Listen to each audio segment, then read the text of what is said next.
Hey guys, welcome back to another episode of Beeping Ballers. Excited to be back. I feel like it's been a while since we produced one of these videos.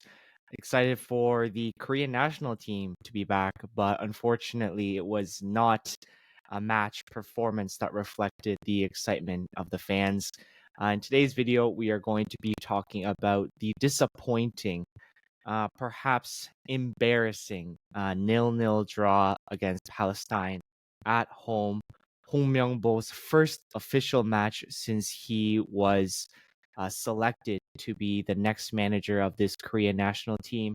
Today, I'm joined by two regulars of our channel, Albert, my co-host, and PJ, one of our most finest guests. Lads, how are you doing today? Doing good. A lot of thoughts on the match that took place really early this morning that I got up for. West Coast time was 4 a.m., so set my alarm, ready to go, but our team was not ready to go. So Damn, hard to top that one. I mean, Paul was the one waking up early in the morning. I'm over here in Germany right now visiting Berlin. I think match was at like for me in the mid afternoon, so I was walking around one of the palaces, just turning it on my phone. Thankfully for me, like I got a lot of updates from our boys in the group chat. Sounds like from what I heard from Paul that I was lucky not to have watched most of the game. I did watch the highlights and see it, but kind of glad I kind of missed it in real time because I mean that was pretty bad. Yeah, it was bad. I mean, I only had the opportunity to watch about 15 to 20 minutes because I was driving to work and then work started like right at halftime mark. But from what I watched, I fell asleep. It was so terrible. I guess just to lay the backstory before we dive into the actual match itself. Like I said, Hong Myung-bo, after a lengthy process, was selected as manager of the Korean national team. Even after there were some really good candidates left over. I mean, we passed over a lot of fine candidates in the first iteration of the selection process. Senil Güneş of Turkey, Jesse Marsh we had in the bag until there were some minor disagreements that we couldn't get over the line. And then even in the second and third iterations, I thought that there were some good candidates that wanted to come to Korea. One name that stood out to me was Gus Poyet, former manager of Brighton and Tottenham Hotspur, a Uruguay international who also managed Greece. Just a really experienced manager. He had put in a lot of preparation for the interview with Im Sang. And I mention his name because Ista, which is a very popular Korean YouTube channel, actually went all the way to London, England to interview him. And if you guys watch that interview, you can just see how knowledgeable and prepared he was to manage this national team.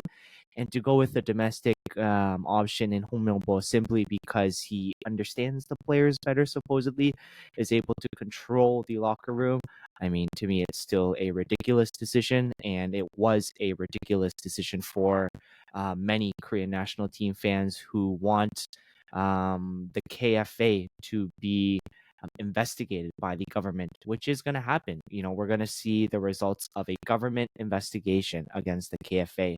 So, long story short, so much negativity, so much confusion and chaos surrounding our Korean national team. And here comes the 2026 World Cup qualifiers, and our first match was at home against Palestine. I mean, guys, firstly, let's start off with the starting 11. I'll read it out briefly, and then I'll share my thoughts, and then go to you guys. A typical 4-2-3-1, 4-3-3 that we are used to seeing from Korea. In net, it was Choyonu, left backs Horyong-woo. The two center back pairings were Kim Young-go and Kim Min-jae. And on the right, it was a relatively new face, Hwang Moon-gi, who plays in the K-League. He's having a great season in Korea. The two midfielders, deep line midfielders, were Chung Woo-young and Hwang In-bum. And then finally, in front of them, it was Son Heung-min on the left, Lee Gang-in on the right, Lee Jae-sung centrally. And up top, it was Chu Min-gyu starting. So, I mean, just two quick talking points.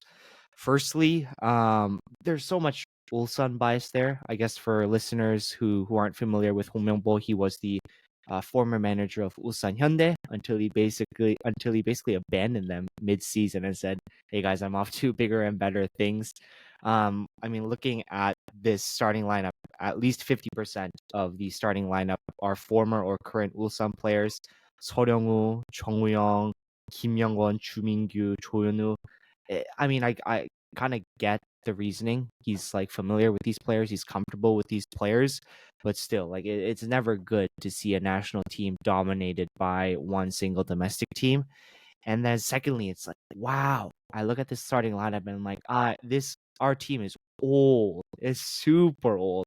And nothing wrong with experience, some veteran leadership, but at some point we have to start the generation change. And Kim Young-won should not be starting for us in 2026.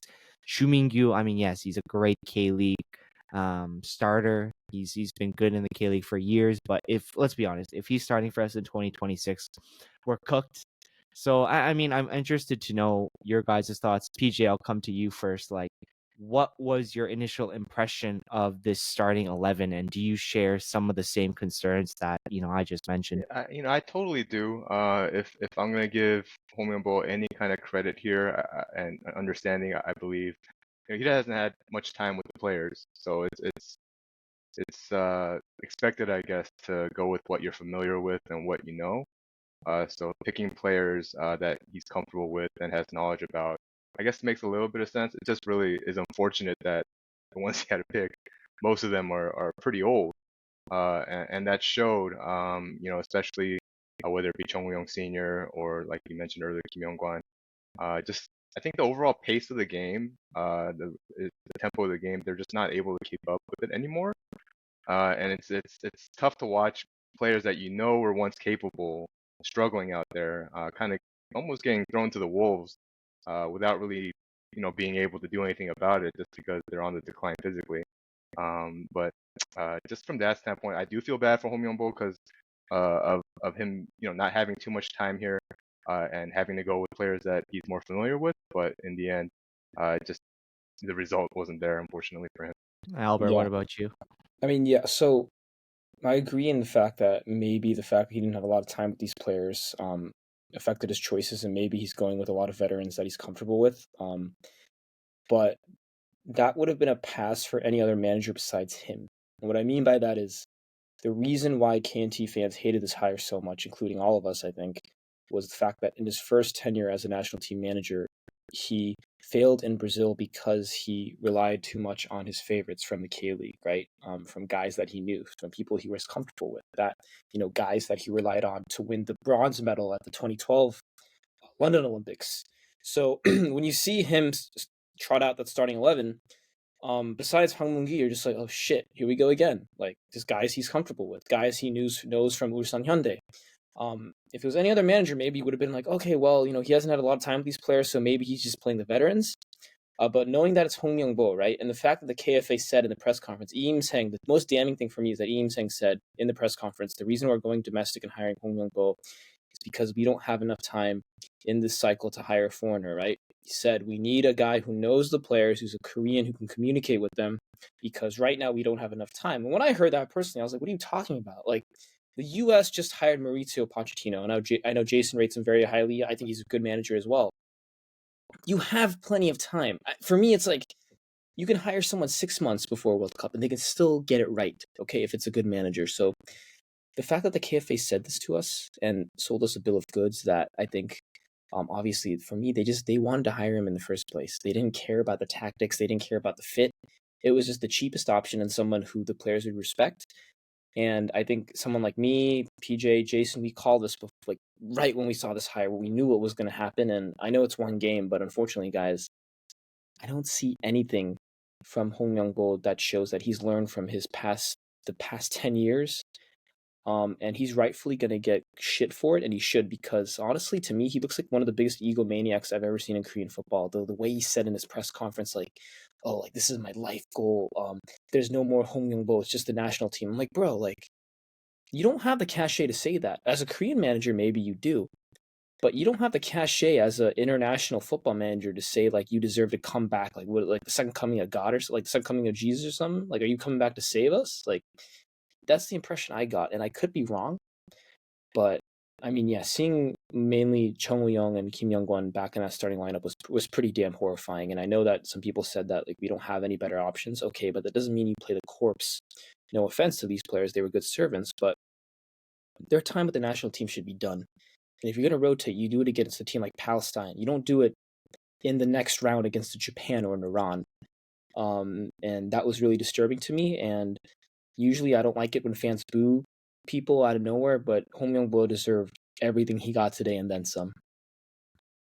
Yeah, so let's jump a little bit more into the tactics of the game and what we saw actually on the field.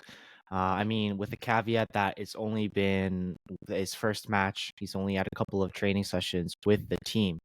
But actually, what I saw firstly in that 15 to 20 segments of the match that I actually saw, and then the highlights, it was a lot of ineffective attacking. I mean, when Hong Myung-bo was first hired, Im said and Hong Myung-bo said that he wanted to continue on the foundations of Paulo Bento.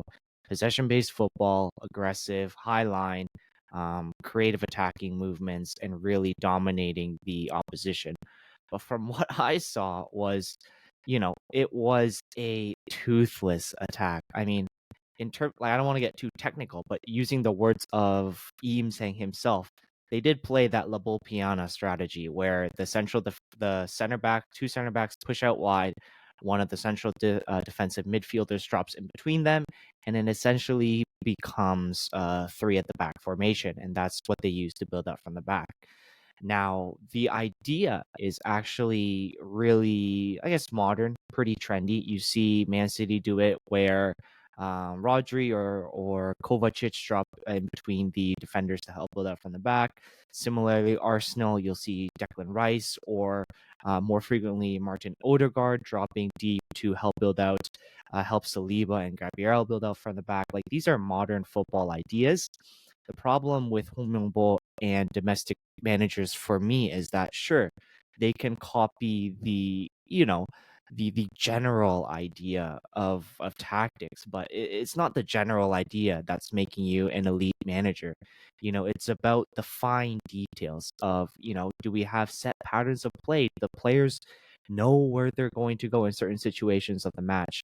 And again, yes, it's only been one match, but actually, if you look at his time in Ulsan as well, it's like, wow, you have some of the best players in the K League, and yes, you're setting them up, I guess, for success. But you're setting them up, but they have no instructions to carry out, and it's really, really, I guess, scary for me to see that in our first Kanti match.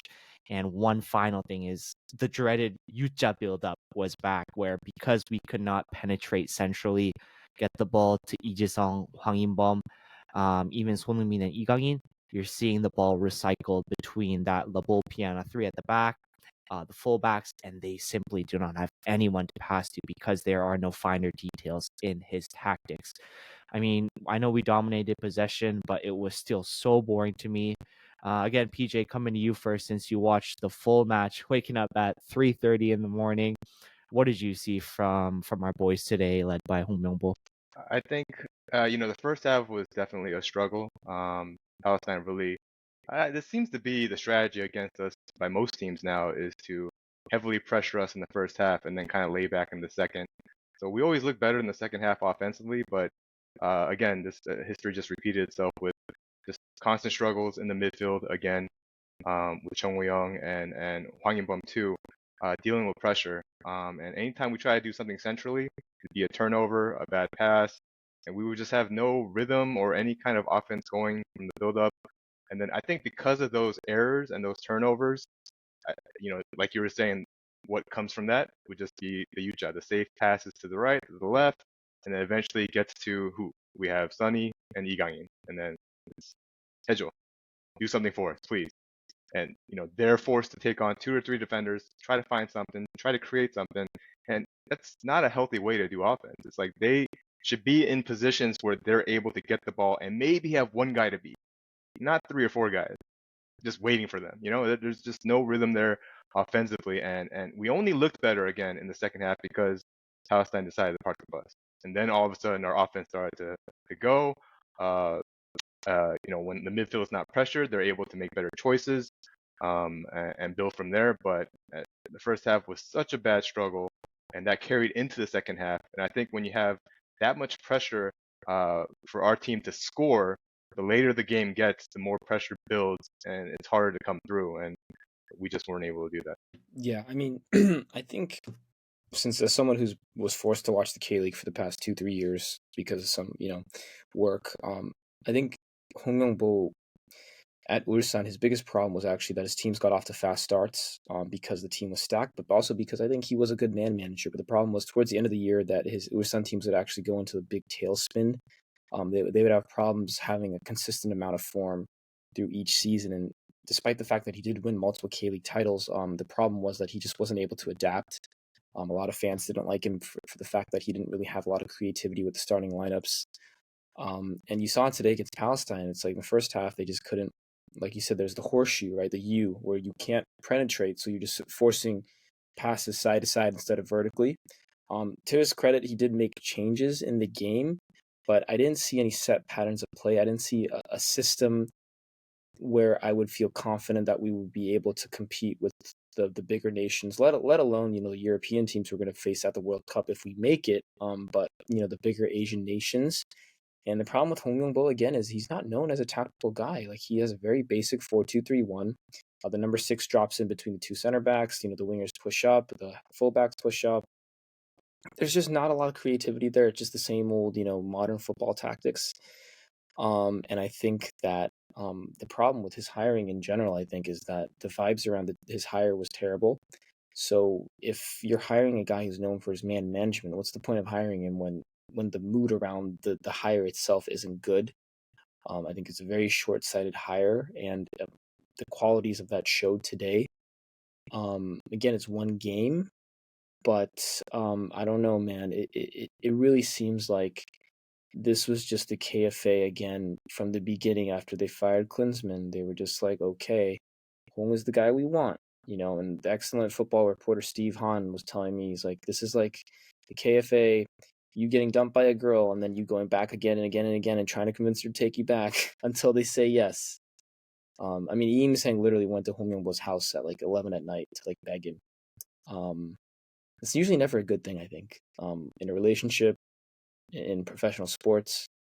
When you have to beg someone like that, it shows you the state of your organization. And I think, obviously, we're disappointed with some of the players, but I just think this shows you that it's an organizational problem, and fish rots from the head down. And I am really, really worried about 2026, and it angers me as an American. Jason's a Canadian. We're all North Americans. It's a once in a lifetime World Cup, man, and they're messing it up.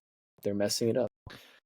And then I guess perfect segue, guys. Vibes are at an all-time low, and even to the point where in the middle of the match, we saw Kimin had to go to the fans, or was it at the end of the It was at match? the end. I don't know. I saw the clip on Twitter where it's like there was so much. I mean, we're playing at home, but the fans booed. I don't know, the players was so much where Kimin in frustration, went to them and said, "Please, please, please, give us a chance. Just support the players." He said specifically, support the players. I mean, should he have done that? Probably not, since he already kind of has a imperfect relationship with the Korean national team fans. I mean, it's been a lot better in recent months and the last year or so, but still, it's fragile, I would say, at best. I mean, I'm interested to know your guys' thoughts on it. For me, it's like it's frustrating because I'm not in Korea and I don't have the opportunity even to buy these tickets to go watch the national team. But for me, it's fairly obvious that the only way for fans to voice their displeasure in a way that hurts the KFA is to boycott these games, not buy the tickets and not show up to the games. For me, it's like, okay, if you're gonna show up to the games, then at least cheer on the team. Or if you're gonna show your displeasure, do it by not showing up to the games and forcing the KFA's hand that way. I mean, Albert, I'm gonna come to you first on this one. What are your thoughts? Firstly, on I know you're a Bayern Munich fan. You've been following Minje, away from the national team as well. What are your thoughts on what Minje did, and like overall, how is this gonna impact the team going forward? So maybe this is too broad, but forgive me if I go on this tangent. I think Minje is again, one of those 96 guys, right? I think there's a bit of a generational disconnect from the 96 and later guys, I think. These guys who've been to, foreign countries from a young age, right? Minje from a young age was in China. He was in Turkey. He wasn't in Korea the whole time. They have a different mindset to the older generation. And I think that obviously, like Jason mentioned, Minje doesn't have the best record with the national team fans. He's done stuff to anger them, talking about how, maybe national team duty isn't as important to him anymore. I think that these younger guys just don't care as much about, that Korean, in Korea you say like image quality or like, dunchi, right? They speak their minds. And obviously I don't think Minje going to the fans today was the smartest thing, but it's what all the players are feeling, I think. Obviously, Hangum, Kim, all the veterans, they don't like what the fans are doing. So Minje was the one who went to them and said, "Hey, this isn't cool. Can you stop?" But the problem with that, I think, is that there's also generational disconnect with Heung-min, who's a bit older, who doesn't feel like that at all. He's the one who does a lot of fan service. So shoving aside Hong Myung-bo in the KFA, I think that there's a generational divide in this locker room. From what I've heard and talked to from people who have sources in the locker room, that is real. That's not something that we're making up. That's not something that the fans are making up. That's something that's, I think, been a problem. And unfortunately, going back to the coach, I don't think Hong Myung-bo is the guy to bridge that divide, because unfortunately I hate to say it, but the guys from the 2002 team, shoving aside what they did on the pitch as players, they've been terrible as managers. They've been terrible as pundits. They've been terrible as executives. Even Park Ji-sung, who I love, has been a terrible technical director for Jeonbuk. And it just shows the rot within Korean football, the complacency, the nepotism, the favoritism. And I think Hong Myung-bo unfortunately represents all that. And I hate to say that because I think he's a wonderful player.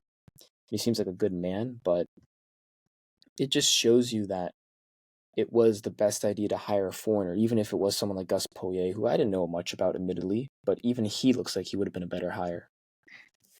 PJ. For me, I mean, Albert probably knows more than this, but I feel like this is the first Korean match that was played in Korea that struggled to sell out. Like, I remember Albert always talking about it's impossible to get tickets, they sell out right away, but I believe they didn't sell out, period. And He's right, yeah. The first match in a long time they didn't sell out. and the overall vibes, like even if you compare this match against Palestine to our match against China, just like the decibel level of the noise was completely different. I'm talking like rock concert to like orchestra almost. I don't know what was going on. Like the fans weren't into it. There was more Jeonmyeong Naga chants than Taehan Mingu chants. It was really, really bad. And I do feel bad for the players because I know that even if the anger isn't really directed towards them, it's still going to impact how they play on the pitch. I think that's what frustrated Minja the most is like, we're trying our best to win this game for you guys, and this isn't helping. We understand you want to voice your displeasure about the KFA, who they hired, and all that, but that has nothing to do with us. We're the ones out here sweating, giving you guys our all to try to win this match, and this isn't helping. I think that was just frustration, him venting it. Obviously the result was not what he wanted, so he's probably disappointed too. But it's a home game for us. It's supposed to be an advantage, and I feel like for the first time in a long time, it wasn't, and it was almost a disadvantage with how things were going in there. And I've seen plenty of clips on Twitter and stuff like that with all those chants and the booing and stuff like that, and that can't do well for the psyche of the players, and that's who I feel really bad about. I mean, we don't feel bad for the KFA and Jeonmyeong and all of that, but the players themselves, I do feel bad for. I really do. Yeah, I mean, I agree. Like, just speaking on Kimin, like he's under so much, mental stress and emotional stress at Bayern. Just the stature of the club, it's you're expected to win the Bundesliga. One bad match, you're probably out of the starting 11. Yes, he has a manager in Vincent Company now who believes in him, but still, Minja's mentality has never been, a strong, a rock solid thing for him. He's always been, I guess not mentally fragile, but it's still a little bit on the weaker side. And for him, he's flying many, many hours to come to Korea to serve his country, meet with the new manager. And like you said, PJ, to get that kind of reception when his mental psyche is already very, very low, I feel like, it just broke him. Hopefully, we put a better performance in for the second match, and we'll see how we go from there. I mean, PJ, this one's specifically for you. You watched all 90 minutes of the match.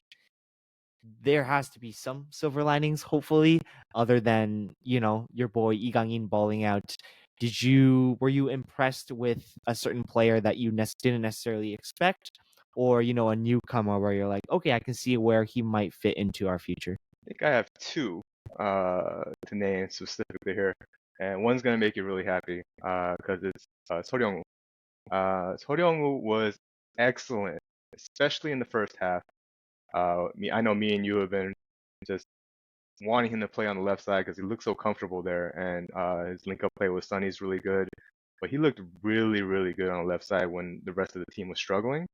It really sucks that he picked up a knock. Hopefully, it's nothing serious and he can play in the second match. But he was by far our best player in the first half. And then in the second half, I'd probably say Oseung. That's gonna make Mike happy. But he was a big difference maker, I think, over Chu Mingyu. And I think the main reason is with Palestine packing in a little bit and parking the bus, we went a little more aerial, and he's a lot more dominant there than Chu Mingyu is. Chu Mingyu was kind of disappointing, especially based off his performances like against Singapore and China. I was expecting a little bit more from him, but he was pretty non-existent. So it was nice to see Oh Seung get in there. He had about 3 or 4 chances there, a couple good headers that he probably could have scored on, which he wishes he had back. But his impact was definitely there. So those two players, besides the obvious that we know with Kang In, Sonny was.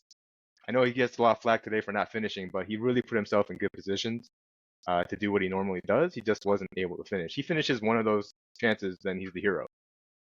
Just one of those just unlucky days where him and Kangini just didn't have their shooting boots on.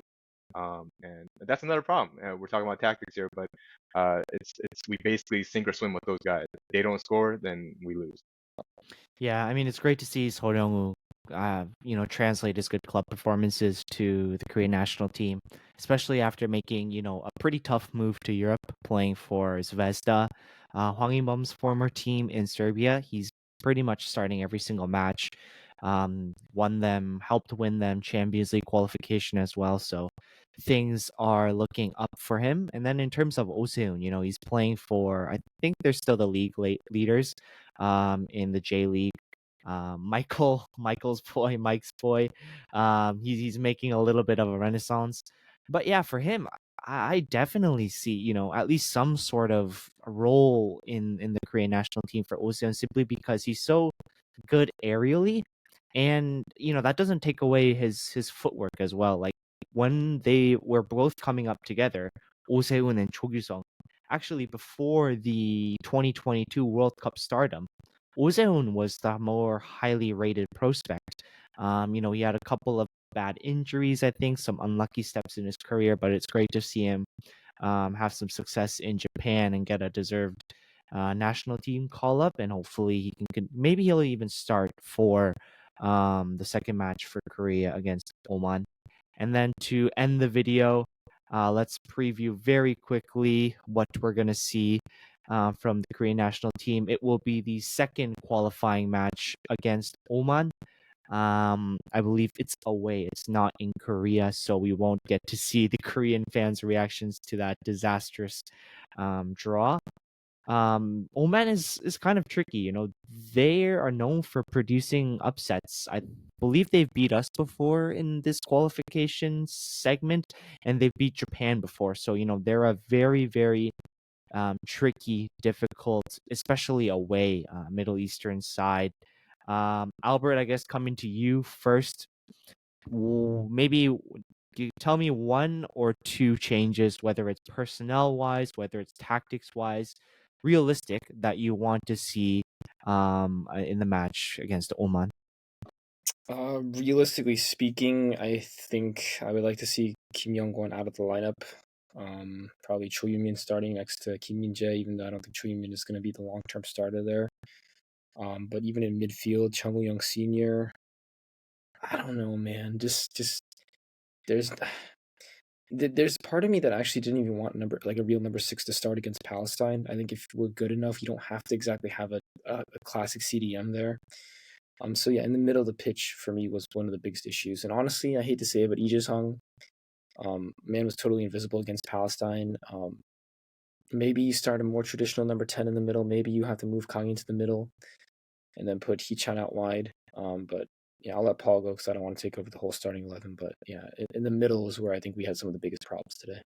Yeah, PJ. I completely agree with what Albert said there as far as personnel changes. I think Hee-chan is definitely a difference maker. I'm not sure if he's better off as a later sub, but I think he does need some time to like get into the game a little bit.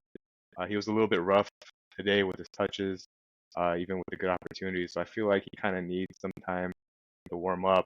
And the one question I have for you guys is that I believe he's the most probably polarizing player in our group chat, but it would be Hong Myung-bo. I rate him somewhere in the middle where I feel like he's really good at certain things, and then there's certain things that I feel like kind of hold him back. So I don't know where exactly his place is gonna be, especially with the up and coming midfielders that we do have, whether it be Bae-junho, Ji-sung, those kind of guys coming up. Hong Young-suk's another one. Where his place actually is, I think it's a real key decision that has to be made. It's an uncomfortable conversation because Hwang Yong-bo is a great, great player. He's playing in Europe, and that's not for no reason. He's obviously deserving of it. But I think there are limits to his game that are sometimes exposed, and it's a concern of mine. As much as I love him as a player, so I just want to know where you guys stand on where he should be, whether it's starting for us or coming off the bench or not on the team at all. Yeah, for me, I think Hwang In-bum is such an unlucky player in that, if you see him play for his club, no matter where that is, he's always one of the best players on the pitch. That was the case when he played in Serbia for Zvezda. It was the case where he played for Olympiacos in Greece, and similarly in Russia when he played there as well. I mean, if you look at the managers that he's played under in the Korea national team, Paolo Bento was the one that got the best out of him, and he was the one that really made him, the first player that's always selected in the midfield. And I think it's because Paolo Bento was the one who knew how to get the best strengths out of him while hiding the weaknesses that you mentioned, PJ. I mean, he's not physically the strongest. Defensively, he can be a little iffy as well. But in terms of his passing range, his ability to play out from the back, for me, at least right now, second to none. The players that you mentioned, Ji-sung, Bae-junho, they play a little bit more forward. I guess the only comparable one-to-one right now would be Chung Woo-yeon, who plays for Gwangju of the K-League. Young, talented, very bright player, but is he on Hwang In-bum's level yet? For me, it's not even close. It's just so unfortunate. We saw under Jurgen Klinsmann's system, he was asked to be this whole midfielder. He was asked to be the deepest lying midfielder, dribbling past 1-2 defenders and then going past that large piece of space in the midfield to find Lee Gang-in and Son Heung-min. And now under Hong Myung-bo, it's like, okay, you do have a little bit of protection in Chung Woo-yeon, but it doesn't matter because under Hong Myung-bo, the players are so static anyway. So it's under a good system, under a good manager, Hwang In-bum for me is one of the best midfielders that Korea have. I think the reason why he is so underrated or perhaps underappreciated is because we have not had good managers and good systems in the Korean national team. And in Europe, I mean, he balled out against Manchester City. Like he can reach that level under the right system. Um, Maybe you can make the argument that, okay, if there isn't a system and a good manager in place, then shouldn't we use a different midfielder who can perhaps, just maintain average despite the system? I can kind of see that argument, but for me, the upside is too high. Um, his ability is unreplicable, at least in this current pool of Korean national team players. And that's the case for me. Yeah, Albert, anything on your end? Yeah, just as we wrap up, I think Hong Blum's a good player. He is. There's no denying that. I just think that he needs a lot of support in midfield, especially because he's not the best when he's pressured on the ball. Right now, is he a starter for me? Yeah, he is. But is he a guaranteed starter going into 2026? No. If there's another younger guy who comes in and plays and takes his number 8 spot, 8/10 spot, I think that they deserve a chance. But he's a good Korean midfielder. Like, he's not trash, but he's not. A lot of people, I think, make him out to be Kang or the next savior. He ain't that. I think we have to be honest about that. But he's a good player.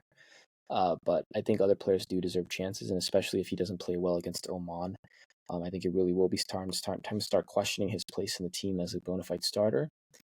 But he's still been a good servant for the national team. I wouldn't disrespect him in that way. But there are some options in the middle that deserve to have their own chances. And I guess, just the last thing I'll say about Oman is that they're known to park the bus and lock it down pretty well. I don't think there's a guarantee that we win that game. And if we lose that game actually in Oman, I think our chances of qualifying for the next round get pretty dicey. And at that point, you have to have a discussion about Hong Myung-bo even if it's 2 games. Depressing stuff. That is. But I mean, for us, even if they win, even if they lose, no matter how toxic the situation gets, we'll always be covering the Korean national team in English for you guys. I guess the next biggest thing to watch out is, like we mentioned at the very beginning of the episode, the Korean government, I think the Ministry of Culture and Sports, is launching an official investigation against the KFA, and they are summoning the likes of Chung Mong-gyu, Lee Im-seng, Hong Myung-bo, all of these guys to be questioned and investigated to see if there was anything faulty in the hiring process of Hong Myung-bo.